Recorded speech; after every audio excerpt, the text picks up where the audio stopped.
নমস্কার বন্ধুরা, আরও একটি মিনি ব্লগে তোমাদের স্বাগত জানাই। বিবাহ বার্ষিকীর দিন ভোর থেকে হচ্ছিল ভারী বৃষ্টি। তো ভোরবেলায় যেখানে যাওয়ার কথা ছিল সেটা আর আমাদের যাওয়া হয়নি।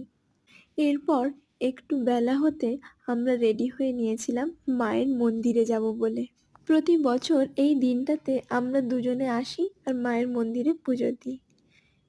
অন্যান্য বছর আমাদের বিবাহ বার্ষিকীটা উইকডেসের মধ্যেই পড়ে, তাই সকালের দিকে সময় হয় না, সন্ধ্যের পরই আমরা আসি মন্দিরে পুজো দিতে। আর এই বছর যেহেতু শনিবার ছিল, তাই সকাল সকাল আমরা চলে এসেছিলাম আর মায়ের কাছে বসে অঞ্জলিও দিয়েছিলাম। শনিবার হলেও সকাল সকাল যেহেতু মন্দির গিয়েছিলাম, তাই ভালোভাবেই পুজোটা দেওয়া হয়েছে ফাঁকায় ফাঁকায়। তাহলে চলো, আজকের ভিডিওটা এইটুকুই। ভালো লাগলে একটা লাইক করে দিও।